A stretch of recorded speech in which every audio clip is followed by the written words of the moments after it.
Hello again, and welcome to another chunk. In this part, we're gonna take a little break from sound design, and we're gonna focus a little bit more on how the instruments work within, in this case, within Logic. But except a few things that are really just a Logic thing. Even if you use Ableton or Cubase or whatever. A lot of things that I will show in this part can be, of course, applied to your platform as well. The sidechain input is something that is only for Logic, but for example, I think Cubase and Ableton have the same thing that works even better than Logic. Logic is a little bit old and is a little bit of a pain to do a few things. But for the rest, for example, automation and tempo-based LFO, synced LFO, and all that kind of stuff, it doesn't matter. It works the same way in Logic, Cubase Live, and all that stuff. So let's get right on it. I loaded a little sample here.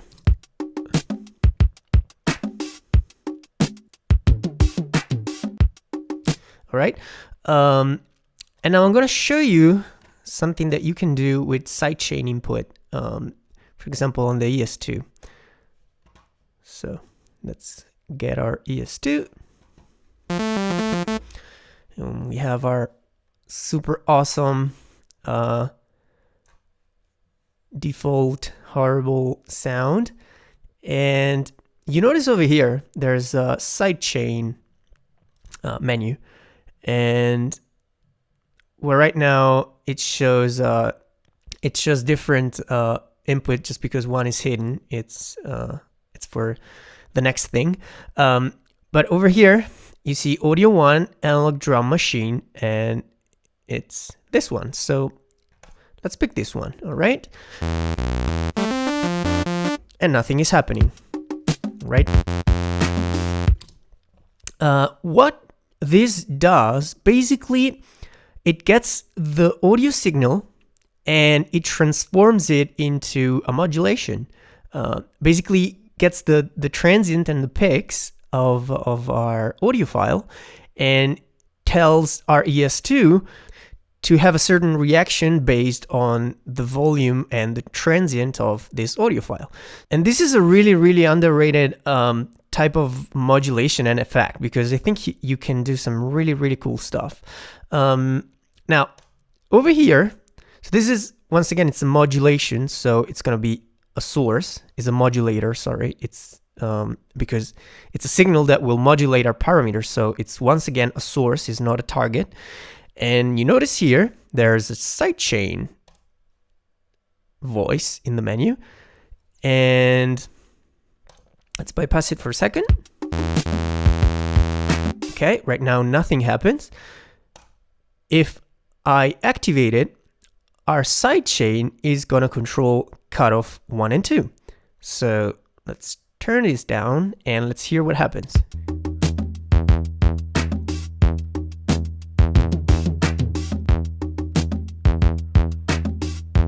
Right? You get the idea. Now, Logic is pretty smart on this. If I mute my audio channel, it will still detect the audio.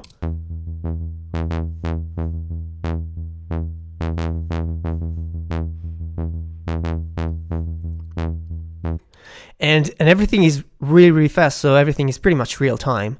So you can tell from something like this, I mean, you can create some really cool tempo-based effects. For example, like, let's have this.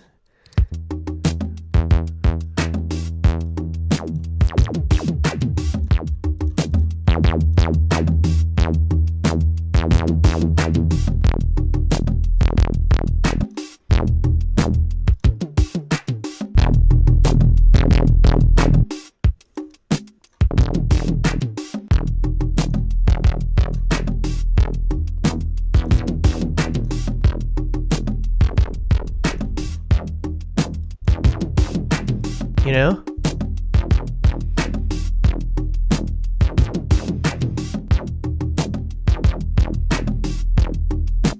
can have this kind of arpeggio type of sound that go along with the same rhythm and the same amplitude of anything. In this case, it's a drum machine. But for example, I loaded also this voice that right now is not working because it's muted. I see faces everywhere. All right, and we can grab this one, and over here now I tell my sidechain input to be Cody lyric 16. I see faces everywhere. All right.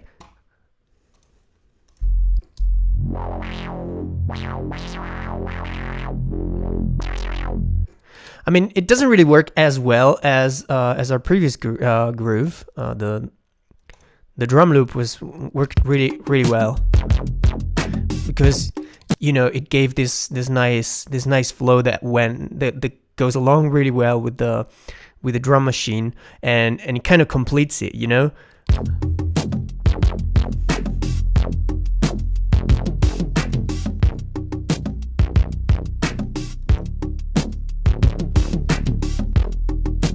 Oh, and by the way, I'm only to have this effect, you only have to press your note. Let me quickly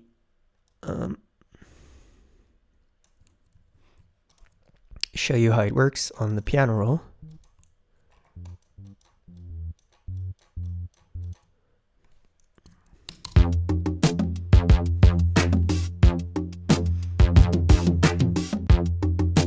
So you don't have to, press your key in sync or anything. That's the actual point of it.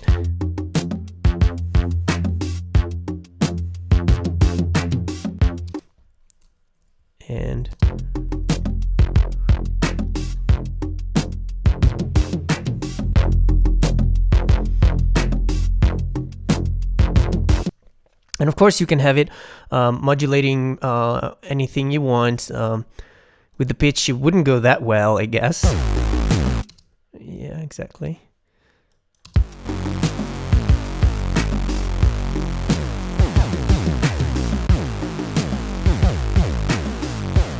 But I mean, you can play a lot with the filter. I think that's the really fun part, or maybe with the amplitude, meaning the volume.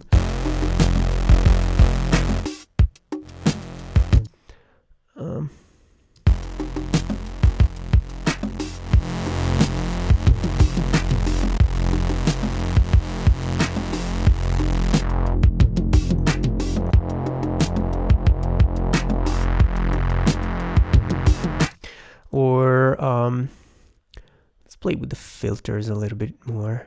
I think it's the coolest. It's the coolest effect.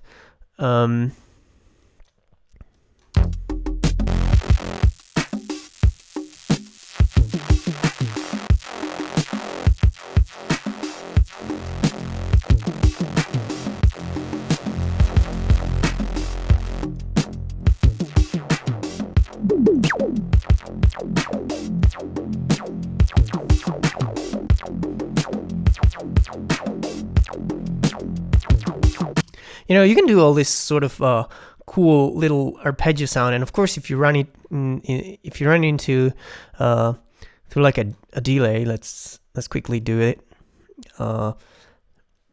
You notice I'm showing you more and more effects in that you can do externally. That's why, as I said a million times, that's what actually makes the sound. There's the sound design on your synth means, of course, a lot, but then what happens outside is equally as important.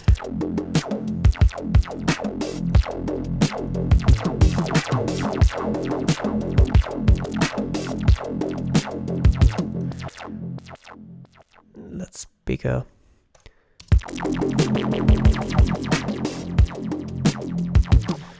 maybe 1/8. You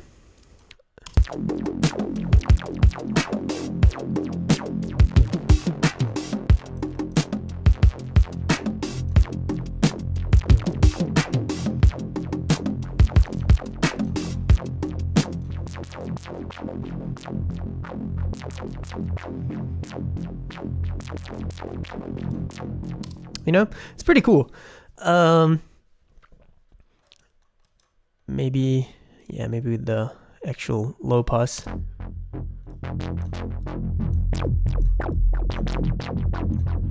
It's a little bit more mysterious.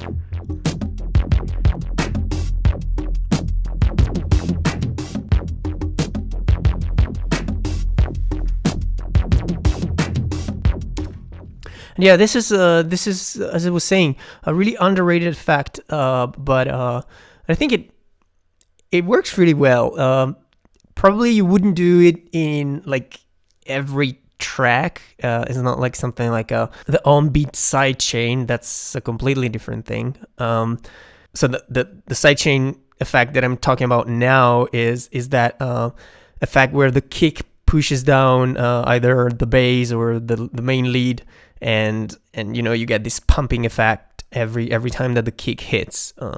That's pretty much that's the common sidechain effect, but this is a sidechain effect as well. Basically, you don't have a kick, but you have a whole drum machine, a whole drum part, or a vocal or something else, and you can have this moving effect, and you can control pretty much everything you want. Once again, you can control pitch, oscillator, levels, cutoff, resonance, FM, filter, everything you want.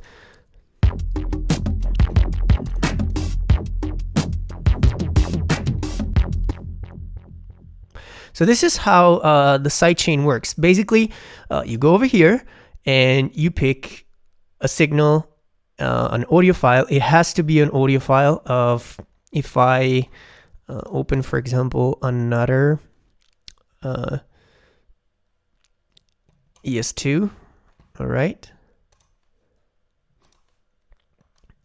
You see over here, it won't display it. This is a pretty silly thing of logic. I never understood why they do that, but I could control this sidechain input with another ES2, and the way I would do that is a little bit complicated. As I was saying, the sidechain input, the logic doesn't read instruments at sidechain input, but it reads audio file and read buses. So what we would have to do in this case is, for example, route our the ES2 that we want to use as trigger to, for example, bus 2, and then we can decide to have to hear it or to have it mute by set no output over here. So you can see that I have my ES2 sound, but you can't hear it, basically because it's not going anywhere.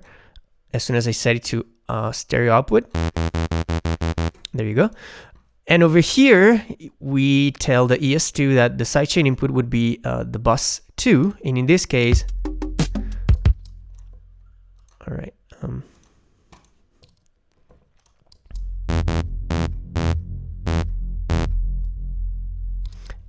Now is reacting. Let's mute it for a second. So you put no output, and as I press my keyboard, you can tell that there's a signal. You just can't hear it. All right, so we play it.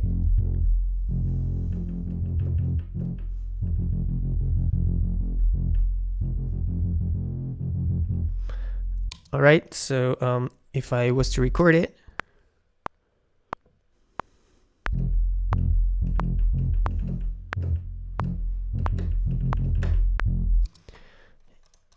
okay, let's quantize it.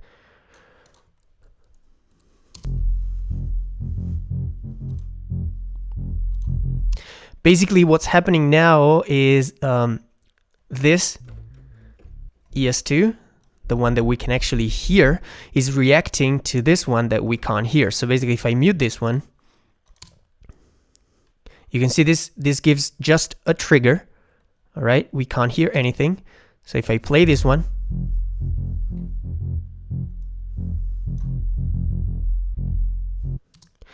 now everything is the same at the same level because the velocity is not playing. It's not set. So basically, it would be like having everything at the same intensity. We can set the velocity. I'm gonna have to listen to the sound for a second. Basically, I can set the amplitude velocity just by using this on the right synthesizer. All right, so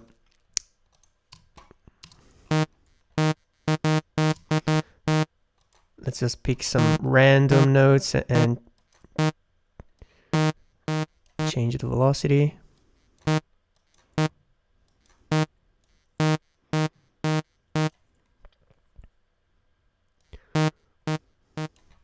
Right, so we have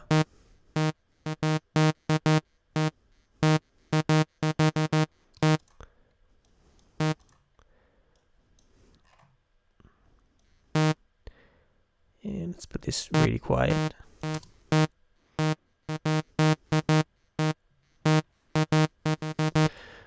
So right now, our ES2 is reacting to the velocity. Once again, I never really showed you before because most of the time I think the velocity it's a hassle.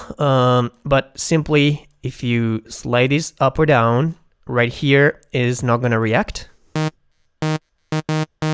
While if it's all the way up, it's going to react. As simple as that. All right, so now let's get rid of the output once again, so it won't play, and let's play it.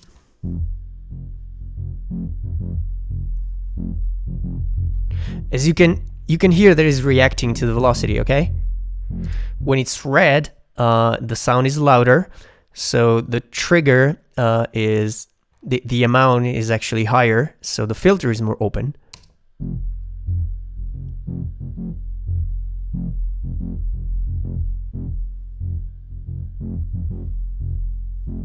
All right, and yeah, this is the actual only way to have an instrument controlling the sidechain input of another instrument. In Logic, that's the only way. So you have to route it into a bus, and then it depends. If you want to hear it, you're gonna have to have stereo output selected on your bus output.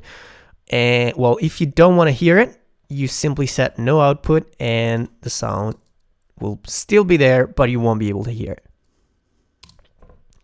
Okay, so one more time.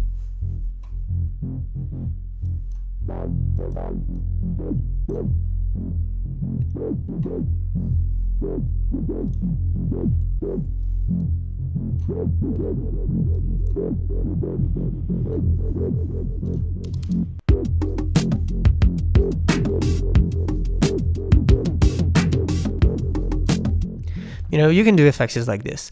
I'm sure there is live Cubase and every other software allows you to do something similar. Now, I really don't know how to do it with anything else. But yeah, in Logic, this is the way you do it. With the instrument is a little bit of a hassle, as I said, but with the audio file, it's actually pretty fast, pretty quick, and really easy. You just read the name or the number of your channel, of your audio channel, simply select it.